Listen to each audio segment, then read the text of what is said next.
दोस्तों, हमारे जीवन में अक्सर चुनौतियां आती हैं जो हमें कठिनाइयों में डाल देती हैं। ऐसे समय में हम हार मानने की सोचते हैं, लेकिन सच्चाई यह है कि हमारे भीतर अपार शक्ति होती है जो हमें हर मुश्किल का सामना करने की ताकत देती है। इस कहानी में एक अंधा व्यक्ति अपनी कमजोरी के बावजूद अपनी सूझबूझ से न केवल अपनी बल्कि अपने भाई की भी मदद करता है।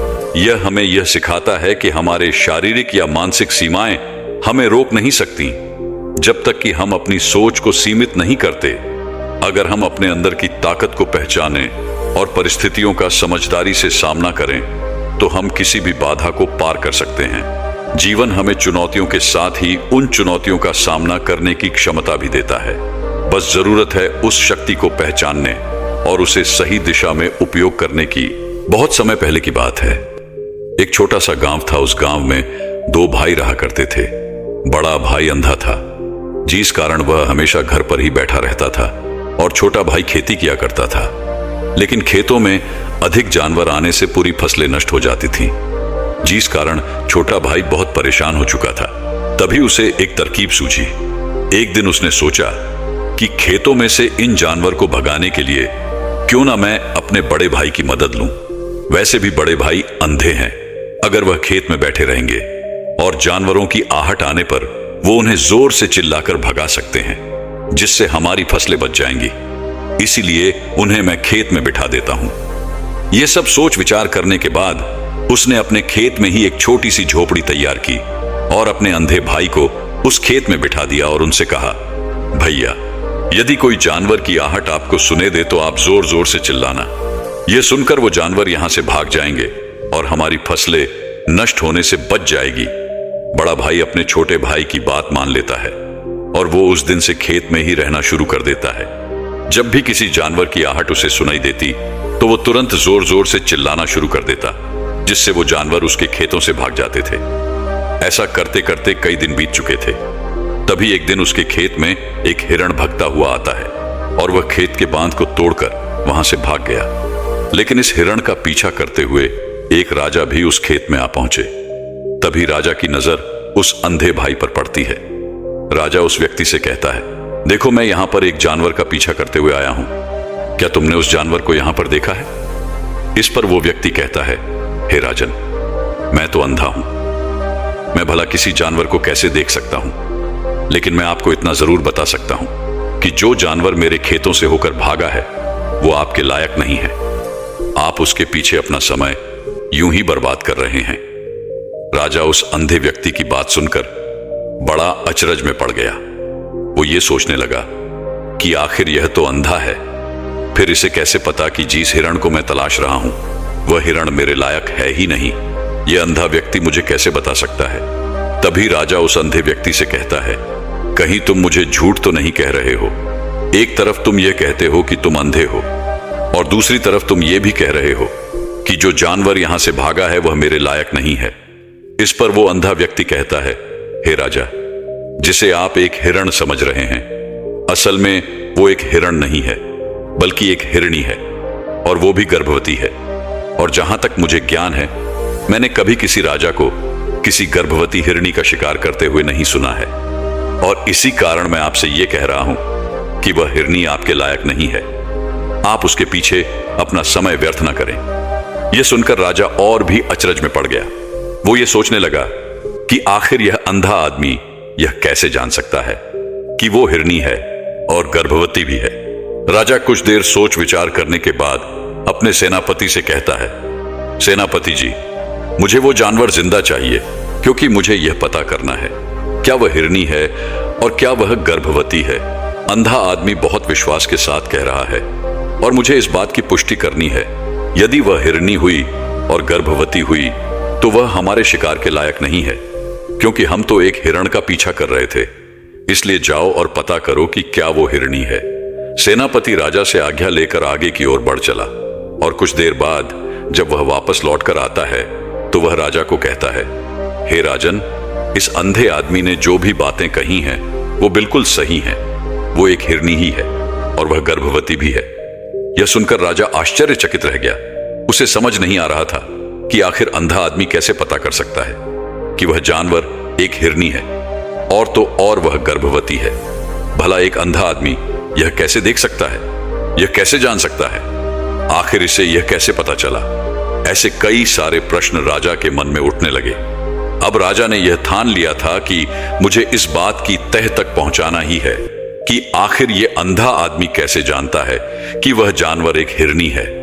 यह सोचकर राजा उस अंधे आदमी के पास जाता है और उस अंधे आदमी से कहता है, देखो, मैं यह तो नहीं जानता कि तुम सचमुच अंधे हो या नहीं, लेकिन मैं तुमसे एक बात जान आया हूं। क्या तुम मेरे प्रश्न का सही सही जवाब दोगे?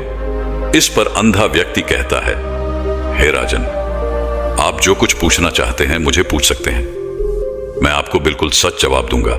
इस पर राजा कहता है, देखो, एक तो तुम कहते हो कि तुम अंधे हो, और दूसरी तरफ तुमने यह बता दिया कि जिस जानवर का पीछा मैं कर रहा हूं वह एक हिरनी है, और तो और वह गर्भवती भी है। आखिर तुम्हें यह कैसे पता चला? तुम्हारे खेत में और भी तो जानवर आते होंगे, और भी तो जानवर यहां से गुजरते होंगे, फिर तुमने यह कैसे अंदाज लगाया? तभी वह अंधा व्यक्ति राजा से कहता है, हे राजन, आप जिस हिरनी का पीछा कर रहे थे वही हिरनी जब मेरे खेत में आई, उसकी रफ्तार और उसके भागने की आहट से मुझे यह एहसास हो चुका था कि यह एक हिरनी है, और मेरे खेत की जो बांध है वह बहुत छोटी है, उसकी ऊंचाई ज्यादा नहीं है। यदि कोई हिरण होता तो उस बांध को बड़ी आसानी से लांघ जाता, लेकिन वह हिरनी इस बांध को तोड़कर भागी है, और यदि वह इस बांध को छलांग लगाने का प्रयास करती तो इससे उसके बच्चे को खतरा होता, और इसी बात से मैंने यह पता लगा लिया कि वह गर्भवती है। इस कारण बहुत ज्यादा ऊंची छलांग न लगाकर मेरे खेत की बांध को तोड़ते हुए भाग गई। इस पर राजा के मन में एक और प्रश्न उठा। राजा ने कहा, किंतु तुम्हें कैसे पता चला कि वह एक हिरनी ही है? और भी तो कोई जानवर यहां पर आ सकते हैं। इस पर वह अंधा व्यक्ति कहता है, हे राजन, मैं पूरा दिन सुबह शाम यहीं पर बैठा रहता हूं, और मेरी सुनने की शक्ति बहुत तेज है। मैं ये भांप जाता हूं कि कौन सा जानवर मेरे खेत में आया है, और इसके आधार पर मैं जोर जोर से चिल्लाता हूं ताकि वो मेरे खेत से भाग जाए और मेरे खेत की फसलों को नष्ट न कर पाए। राजा उस अंधे आदमी का यह जवाब सुनकर पूरी तरह से संतुष्ट हो चुका था। वो मन ही मन यह सोच रहा था कि आदमी भले ही अंधा हो, लेकिन यह तो बड़ा ज्ञानी मालूम पड़ता है। इस आदमी से कुछ ना कुछ तो काम निकलवाना ही चाहिए। यह विचार लिए हुए राजा वहां से वापस अपने महल की ओर लौट जाता है। राजमहल पहुंचते ही राजा उस अंधे व्यक्ति को महल बुलवाता है और कहता है, आप तो बड़े ज्ञानी व्यक्ति हैं, आपको किसी भी बात का पता बड़ी आसानी से चल जाता है। आज मैंने आपको यहां पर इसलिए बुलाया है क्योंकि मैं आपसे यह जानना चाहता हूं कि मेरी पत्नी पतिव्रता है या नहीं।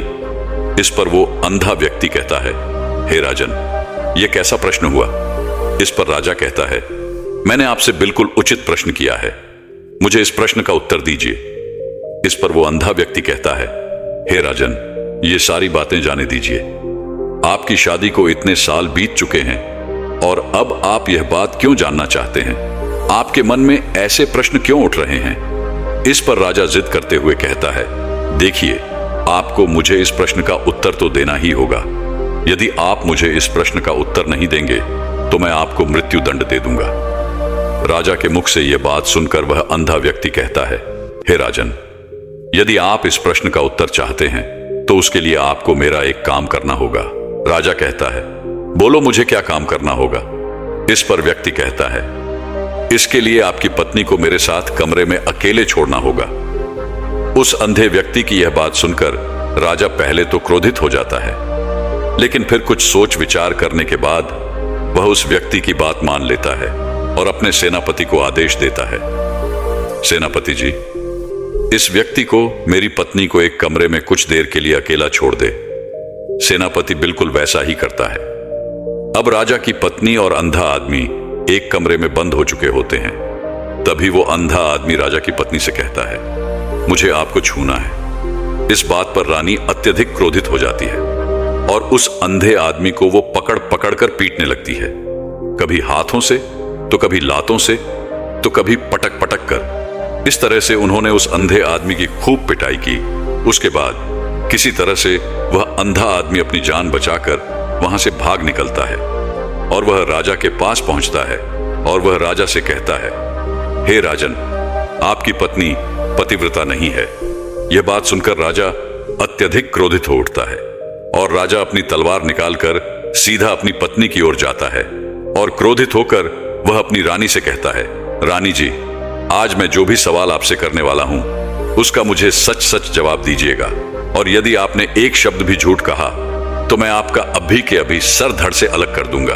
तभी आगे वह राजा कहता है, मुझे बताइए, क्या आप पतिव्रता हैं या नहीं? इस पर रानी कहती है, हे राजन, आप भले ही मुझे जान से मारवा दीजिए, लेकिन मैं पतिव्रता नहीं हूं। राजा यह बात सुनकर बहुत खुश हुआ, क्योंकि उस अंधे आदमी ने जो भी कहा था वह बिल्कुल सच था। यह बात सुनकर तुरंत ही राजा उस आदमी के पास पहुंचता है और आकर उस अंधे आदमी से कहता है, तुम्हें कैसे पता चला कि मेरी पत्नी पतिव्रता नहीं है? इस पर वह अंधा आदमी कहता है, हे राजन, बड़ी सीधी सी बात है। मैंने तो आपकी पत्नी से बस इतना ही कहा था कि मुझे आपको छूना है, और इस बात पर वह इतना क्रोधित हो उठी कि उन्होंने गुस्से में आकर मुझे लात घुस्से से मारना शुरू कर दिया। और भला कोई औरत किसी और मर्द को कैसे छू सकती है? लेकिन उन्होंने ना आव देखा ना ताव, बस लात घूंसे मुझ पर बरसाने शुरू कर दिए। वह भी तो एक छूना ही हुआ, और एक पतिव्रता ना ही कभी भी पराई मर्द को नहीं छूती। जब मैंने उसे छूने के लिए कहा था वह उसी वक्त मुझे मना कर सकती थी, लेकिन उन्होंने तो मुझे पीटना शुरू कर दिया, और देखते ही देखते उन्होंने मेरे पूरे शरीर को छू लिया। अब आप ही बताइए, ऐसी स्त्री भला पतिव्रता कैसे हो सकती है? इस पर राजा कहता है, तुम तो बड़े ज्ञानी मालूम पड़ते हो। अच्छा ठीक है, चलो तुम मेरे एक प्रश्न का और जवाब दो। यदि तुमने मुझे इस प्रश्न का सही सही जवाब दे दिया तो मैं तुम्हें यहां से जान दूंगा। आगे राजा उस अंधे आदमी से कहता है कि तुम मुझे यह बताओ कि मैं सच में अपने पिताजी का ही बेटा हूं या फिर किसी और का। इस पर वह अंधा भी कहता है, हे राजन, इस बात से आपका क्या लेना देना? आप किसी की भी औलाद हो, आखिर आप हैं तो इस राज्य के राजा, इसलिए इस प्रश्न को जाने दीजिए। लेकिन राजा कहता है, नहीं, मुझे इस प्रश्न का सही सही जवाब चाहिए, अन्यथा यह प्रश्न मुझे हमेशा परेशान करता रहेगा। इसलिए मैं इसका सही जवाब जानना चाहता हूं। यदि तुम इसका सही सही जवाब दे देते हो तो तुम यहां से जा सकते हो, मैं तुम्हें नहीं रोकूंगा। इस पर वह अंधा आदमी कहता है, हे राजन, इसके लिए तो मुझे आपकी मां के पास भी जाने की कोई आवश्यकता नहीं है। मैं आपको अभी अभी यह बता सकता हूं कि आप किसकी औलाद है, लेकिन उससे पहले मैं चाहता हूं कि आप मुझे एक वादा करें कि आप मुझ में पर क्रोध नहीं करेंगे। राजन ने कहा, मैं तुमसे वादा करता हूं, मैं तुम पर क्रोध नहीं करूंगा। इसके बाद वह अंधा आदमी राजा से कहता है, हे राजा, आप है तो अपने ही पिता के पुत्र, लेकिन आप पर एक कंजूस सेठ की छाया पड़ी हुई है। यह सुन राजा बहुत क्रोधित हो उठा और वह तुरंत तलवार निकालकर अपनी मां के पास जा पहुंचा। वहां पर पहुंचने के बाद अपनी मां से कहता है, मां, मुझे सच सच बताइए, क्या मैं अपने ही पिता का पुत्र हूं या नहीं? यदि आपने मुझे सही सही नहीं बताया तो वह यहीं पर अपने प्राण त्याग दूंगा। मुझे बताओ, क्या सच है? इस पर उस राजा की मां कहती है, बेटा, तू है तो अपने ही पिता का पुत्र, लेकिन तुम्हारे ऊपर एक कंजूस सेठ की छाया पड़ी हुई है। जब मैं एक बार नहाने के बाद अपना मुंह आईने में देख रही थी, तभी उस कांच के पीछे मुझे कंजूस सेठ नजर आता है और इसकी छाया तुम पर पड़ चुकी है। यह सुन राजा बहुत खुश हो जाता है और वह तुरंत दौड़ा दौड़ा वापस उस अंधे आदमी के पास पहुंचता है और उस अंधे आदमी से कहता है, तुम्हें यह कैसे पता चला कि मुझ पर एक कंजूस सेठ की छाया पड़ी हुई है? इस पर वो आदमी कहता है, हे राजन, आपने मुझे कई सारे सवाल पूछे जिनका जवाब मैंने आपको सही सही दिया है। यदि कोई और राजा होता तो मुझे इसके बदले में ढेर सारे इनाम मिल चुके होते, लेकिन अब तक आपने फूटी कौड़ी तक नहीं दी है। इस बात से ही मैंने अंदाज लगा लिया था कि आप बहुत कंजूस हो। यह बात सुनकर राजा जोर जोर से हंसने लगा और कहता है कि आप जो भी मांगेंगे वो हमें आपको अवश्य दूंगा, लेकिन मुझे यह बताओ कि तुम्हें कैसे पता चल जाता है कि कौन सी बात सही है और कौन सी गलत? तुम किसी भी बात का इतना सटीक और सही जवाब कैसे दे पाते हो? इस पर वह अंधा आदमी कहता है, हे राजन, मैं तो वैसे ही अंधा हूं। यदि मेरी आंखें होती तो मैं किसी की भी मन की बातें बड़ी सरलता से जान लेता। मन की एक भाषा होती है और यह भाषा मनुष्य के शरीर के व्यवहार के रूप में परछी जा सकती है। उसकी आंखों से, उसके होंठों से, उसके काम करने के तरीके से, उसकी क्रियाओं से पता किया जा सकता है कि उसके मन में क्या चल रहा है। उसके आधार पर हम किसी के भी मन की बातें जान सकते हैं। लेकिन मैं तो अंधा हूं, मैं देख नहीं सकता, इसलिए मैं क्रियाओं से देखा हूं। यदि मुझे कोई बात जानी हो तो अगले आदमी को कुछ काम देना पड़ता है, पर वह व्यक्ति किस प्रकार काम करता है, किस तरीके से इस काम को करता है, उसके आधार पर ही मैं यह पता कर पाता हूं कि उसके मन में क्या चल रहा है। तभी वह राजा कहता है, तो क्या इसका अर्थ यह हुआ कि मैं भी किसी के मन की बातें जान सकता हूं? इस पर वह अंधा आदमी कहता है, हे राजन, अवश्य आप भी किसी भी व्यक्ति के मन की बात जान सकते हैं, किंतु उससे पहले आपको अपने ऊपर काम करना होगा, और वह काम है अपने मन को शांत करना, अपने मन को वर्तमान में लाना होगा, जिसके लिए मैं आज आपको 3 तरीके बताने वाला हूं। और ये तीनों ही तरीके बड़े ही आसान और सरल हैं। किंतु हे राजा, उससे पहले आपको एक काम करना होगा, अपने मन को एकाग्र करना होगा। जब हम अपने मन को एकाग्र करते हैं, अपने मन को वर्तमान में लेते हैं, तो हम दूसरे के मन की बात जान सकते हैं, क्योंकि वह आदमी अभी भी अपने मन में वर्तमान में ही सोच रहा है, और हमें भी मन को वर्तमान में ही लाना होगा, तभी हम उसके मन की बातें जान सकते हैं। यदि हम अतीत में हुई घटनाओं के बारे में सोच रहे हैं, तो वह जो अगला आदमी वर्तमान में सोच रहा है, वर्तमान में अपने मन में बात कर रहा है, वह हम जान पाएंगे, क्योंकि हम तो अतीत की घटनाओं में डूबे हुए हैं। इसलिए किसी के भी मन की बात जानने के लिए सबसे पहले हमें हमारे मन को एकाग्र करना होगा, उसे वर्तमान में लाना होगा। आगे वह व्यक्ति राजा से कहता है, हे राजन, जो 3 तरीके मैं आपको बताने वाला हूं, इन 3 तरीकों से बड़ी आसानी से किसी के भी मन की बातें जान सकते हैं। उसके बाद वह अंधा आदमी राजा से कहता है, हे राजा, जो सबसे पहले तरीका है वह आंखों पर ध्यान देना। किसी व्यक्ति से बात करते वक्त उसकी आंखों में देखना, उसकी आंखों पर ध्यान देना, जो सबसे ज्यादा जरूरी है, क्योंकि आंखें बोलती नहीं पर बहुत कुछ कह जाती हैं। यदि हम किसी व्यक्ति की आंखों के इशारों को समझना सीख जाए, हम ये जान पाएंगे कि व्यक्ति के दिमाग में क्या चल रहा है, वो क्या सोच रहा है, और अभी वह क्या करने वाला है। मेरे पास आंखें नहीं हैं, लेकिन मैंने अपने गुरु से यह विद्या सीखी ही है, क्योंकि बहुत सालों पहले मेरे पास आंखें थी, और मैं उस वक्त लोगों के मन की बातें केवल उनकी आंखों से ही जान लेता था। इसलिए यदि आप भी दूसरों की मन की बातें जानना चाहते हैं, तो आपको भी उनकी आंखों पर गौर करना चाहिए, जैसे कि उनका आकर कैसा है, वह कब, कहां और किधर देख रहे हैं। यदि उसकी आंखें यहां वहां घूम रही हैं जब आप उससे बातें कर रहे हैं, तो वहां वह इधर उधर मोड़ रहा है, कभी ऊपर तो कभी नीचे, या कभी आसपास, या फिर उसकी आंखें खुश नजर आ रही हैं, या फिर आंखें निराश नजर आ रही हैं, जैसे कि चोर होता है उसकी आंखों में। जब हम देखते हैं तो हमें यह पता चला है कि अगले आदमी ने कोई गलती की है।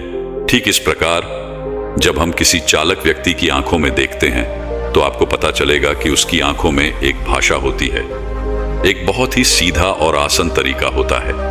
यदि आपको यह पता लगाना है कि सामने वाला व्यक्ति आपसे झूठ कह रहा है या फिर सही, तो आपको उसकी आंखों पर ध्यान देना अति आवश्यक है। यदि आपसे बात करते वक्त वह व्यक्ति अपनी आंखें यहां वहां घुमा रहा है, ऊपर नीचे इधर उधर दाएं हर जगह देख रहा है, तो इसका अर्थ यह हुआ कि वह उस बात से निकालने का कोई रास्ता ढूंढ रहा है, वो कोई झूठ बना रहा है। यदि सामने वाला व्यक्ति आपसे कुछ झूठ कहने का प्रयास कर रहा है, तो वह आपसे नजर नहीं मिलाएगा, वह यहां वहां देखेगा, ऊपर नीचे देखेगा, लेकिन वह आपकी आंखों में आंखें डालकर कभी नहीं देख पाएगा, क्योंकि उसे डर है कि यदि उसने आपकी आंखों में आंखें डालकर अच्छी देखे तो उसका झूठ पकड़ा जाएगा और लोगों को सच्चाई का पता चल जाएगा। और इसी प्रकार कुछ और भी भाषा होती है। जब आप किसी की आंखों में आंखें डालकर यह देखना शुरू कर देंगे कि उसके हाव भाव क्या है, ठीक इस प्रकार चेहरे के हाव भाव होते हैं, जिससे हम मन की बातें बड़ी आसानी से समझ सकते हैं, और इन्हें भी समझना बहुत जरूरी है। कभी कभी कोई व्यक्ति अपने चेहरे से जैसे आंख, होंठ और बहुत से कुछ अलग व्यवहार करता है। यदि आप किसी व्यक्ति के चेहरे में गौर करेंगे तो आप आसानी से समझ पाएंगे कि वह व्यक्ति निराश है, जब व्यक्ति बहुत उदास है, या फिर वह बहुत खुश है, या फिर उसे कोई बहुत बड़ा दुख है, वह अपने अंदर क्या महसूस कर रहा है। यह सारी बातें हम उसके चेहरे के हाव भाव से पता कर सकते हैं। फिर चाहे इंसान जुबान से कुछ बोले या ना बोले, लेकिन आप उसके चेहरे से सब कुछ पता कर सकते हैं।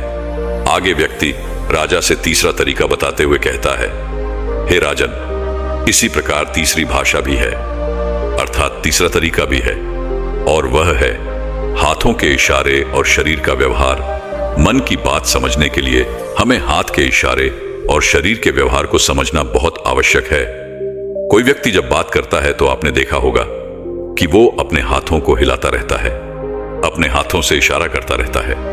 बातों के साथ साथ अपना शरीर का जो व्यवहार है, अर्थात बॉडी लैंग्वेज, उसका भी पूरा उपयोग करता है, जिससे हमें यह पता चल पाता है कि वह व्यक्ति हमारी बातें पर कितना ध्यान दे रहा है। और उसके मन और चेहरे पर बार बार हाथ लाने, हाथों का एक दूसरे से मसलना, ऐसी बहुत सी क्रियाएं होती हैं। उस पर हमें ध्यान देना अति आवश्यक है। मन की बात को समझना के लिए हमें शरीर के व्यवहार को भी समझना पड़ता है। यदि हम इन 3 तरीकों को सही तरीके से ध्यान देकर इन 3 तरीकों को अच्छे से समझ लेते हैं, तो हम बहुत जल्दी किसी भी व्यक्ति के मन की बातें बड़ी सरलता और सहजता से जान सकते हैं। इसलिए यदि आपको किसी के मन की बातें जाननी है, तो आपको उसकी आंखों पर, उसके चेहरे पर, उसके शरीर के हाव भाव को और उसके हाथों को ध्यानपूर्वक देखना और समझना होगा, जिससे आप यह समझ पाएंगे कि आखिरकार उसके मन में क्या चल रहा है और वह क्या सोच रहा है। लेकिन उनसे पहले आपको अपने मन को एकाग्र करना होगा, शांत करना होगा और अपने मन को वर्तमान में लाना होगा। तभी आप उस व्यक्ति की इन सभी क्रियाओं पर ध्यान दे पाएंगे, उन्हें समझ पाएंगे। अन्यथा आप यदि अतीत की घटनाओं में व्यस्त हैं, भविष्य की योजनाओं में व्यस्त है, तो आप उस व्यक्ति के हाव भाव पर कभी ध्यान ही नहीं पाएंगे और ना ही आप कभी यह समझ पाएंगे कि आखिर उसे व्यक्ति के मन में क्या चल रहा है, वो क्या सोच रहा है। आपने देखा होगा कि ऐसे कई बड़े संत महात्मा हैं जो बड़ी ही शांति से आपको देखते हैं और आपको देखकर ही यह बता देते हैं कि आपके मन में क्या चल रहा है, आप उनसे क्या जान आए हैं। और इसका सबसे बड़ा प्रमुख कारण यही है कि वह आपको पढ़ सकते हैं, आपको समझ सकते हैं, आपकी मन की बातें जान सकते हैं, क्योंकि उनका मन एकाग्र है, शांत है। और यही कारण है कि वह आपके मन की बातें बड़ी सरलता से समझ जाते हैं। इस कहानी से हमें यह सीख मिलती है कि हमारे पास चाहे कोई शारीरिक कमी या कमजोरी हो, फिर भी हम अपनी क्षमताओं का सही उपयोग करके बड़ी से बड़ी समस्याओं का समाधान निकाल सकते हैं। अंधे व्यक्ति ने अपनी सुनने की शक्ति का सही उपयोग किया और अपने अनुभव और ज्ञान से राजा को प्रभावित किया। इससे यह स्पष्ट होता है कि सही दृष्टिकोण, ज्ञान और अनुभव के बल पर हम किसी भी स्थिति में श्रेष्ठ प्रदर्शन कर सकते हैं, भले ही हमारे पास सीमित संसाधन हो। इसके अलावा कहानी यह भी बताती है कि कठिनाइयों का सामना करते हुए हमें अपने विचारों को केंद्रित और शांत रखना चाहिए, क्योंकि ध्यान और एकाग्रता से हम सही निर्णय लेने में सक्षम हो सकते हैं। अंततः मन की शक्ति, ज्ञान और धैर्य से हम किसी भी चुनौती का सामना कर सकते हैं और अपने जीवन को सफल बना सकते हैं। दोस्तों, आपने आज के इस वीडियो से क्या सीखा वह मुझे आप कमेंट में बता सकते हैं। इसी के साथ में उम्मीद है कि आपको आज की वीडियो पसंद आई होगी, तो इस वीडियो को उस इंसान को शेयर करें जिससे यह कहानी सुनने की जरूरत है, और उसी के ठीक बाद चैनल को सब्सक्राइब करें। तो चलिए फिर मिलते हैं ऐसी एक और नई वीडियो में एक नए मैसेज के साथ। तब तक के लिए अपना ख्याल रखें।